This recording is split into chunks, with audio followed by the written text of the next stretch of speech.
तो जैसा कि आप सभी जानते ही हैं, कार्तिक मास की शुक्ल पक्ष की एकादशी हरि बोधनी प्रबोधनी के नाम से जानी जाती है। इस दिन भगवान हरि निद्रा त्याग करके जागरण करते हैं और उनके जागरण करने से सारे व्रत पर्व तीर्थ आदि कम महत्व वाले हो जाते हैं और एकादशी का महत्व सबसे ज़्यादा बढ़ जाता है।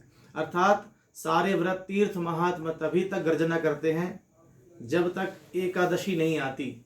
इस प्रकार से एकादशी का बड़ा महत्व है। 1000 अश्वमेध यज्ञों का, स्वर्ण दान का, पृथ्वी दान तक का फल जो होता है वही एकादशी के व्रत के उपोषण से ही प्राप्त हो जाता है। शास्त्रों में लिखा हुआ है कि एकादशी के व्रत के दिन से ही भीष्म पंचक प्रारंभ हो जाता है। अर्थात एकादशी, द्वादशी, त्रयोदशी, चतुर्दशी और पूर्णिमा, ये 5 दिन भीष्म पंचक व्रत बताए गए हैं। जो व्यक्ति संपूर्ण कार्तिक मास में धर्म, पुण्य, स्नान, जागरण, जप तप नहीं कर पाता है, उसको अंतिम 5 दिनों के धर्म कर्म से ही संपूर्ण कार्तिक मास का पुण्य फल प्राप्त हो जाता है। शास्त्रों के अनुसार अंतिम दिन कृत्तिका नक्षत्र होने से ही इस मास का नाम कार्तिक मास पड़ा हुआ है और इसी मास में हरि के साथ भगवती तुलसी के विवाह का भी बहुत महत्व है। एकादशी के दिन से लेकर के पूर्णिमा तक कभी भी तुलसी व्रत का विधान शास्त्रों में बताया है। जो व्यक्ति ऐसा करता है उसको धन धान्य आदि की कभी कमी नहीं होती है। उसके सारे पाप आदि नष्ट होकर के वह हरि वैकुंठ धाम को प्राप्त करता है। और एकादशी व्रत की बड़ी महिमा है।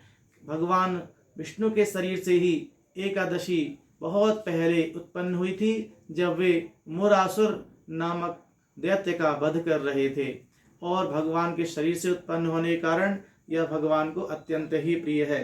मूलतः द्वादशी तिथि भगवान विष्णु की मानी जाती है, परंतु जो एकादशी से संयुक्त होती है उस द्वादशी में उपवास करने के कारण ही एकादशी का बड़ा महत्व शास्त्रों में बताया गया है।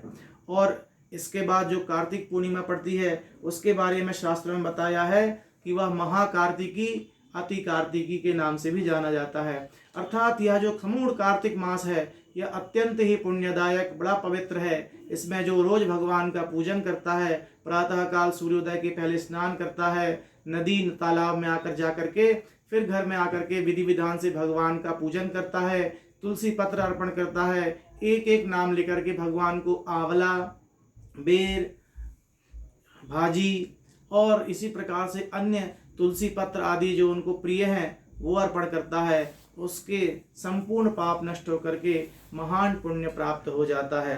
शास्त्रों के अनुसार संसार में ऐसी कोई भी दुर्लभ वस्तु नहीं है जो उसको प्राप्त न हो, परंतु सारा कार्य विधि विधान से और भक्ति भाव से करना चाहिए।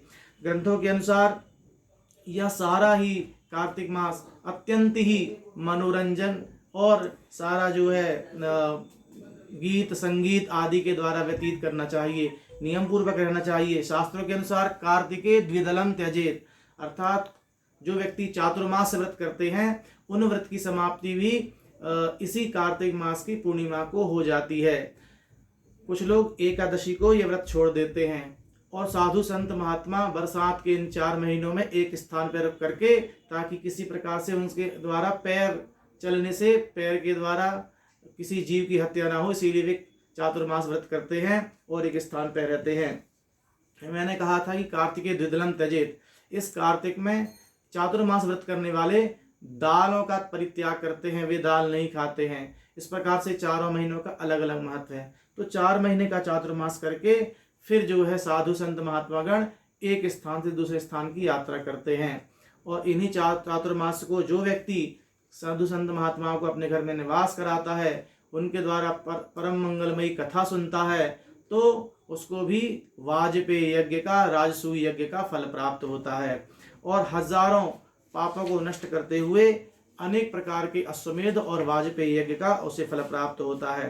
संपूर्ण तीर्थों में नहा करके स्वर्ण दान और पृथ्वी दान से भी जो फल प्राप्त होता है वह हरि के इस उत्तम व्रत के उपोषण करने से प्राप्त हो जाता है। इस प्रकार से कार्तिक मास का अत्यंत ही महत्व बताया गया है और इस प्रकार से पूरे संपूर्ण वर्ष 2 जो एकादशी पड़ती हैं, एक कृष्ण पक्ष में पड़ती हैं, एक शुक्ल पक्ष में पड़ती है।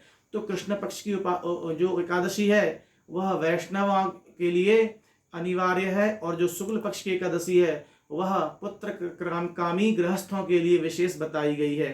तो संपूर्ण मास की दोनों एकादशियों का जो व्यक्ति उपोषण करता है वह भगवान हरि की भक्ति तो प्राप्त करता ही है, उसके पाप नष्ट होते ही हैं, संसार में उसे कोई भी वस्तु दुर्लभ नहीं होती है। इस प्रकार से वह व्यक्ति परम पवित्र होकर के भगवान के वैकुंठ धाम को प्रस्थान करता है। आप सभी लोगों को कार्तिक शुक्ल की इस एकादशी प्रबोधनी एकादशी की बहुत बहुत शुभकामनाएं। जय श्री हरि। धन्यवाद।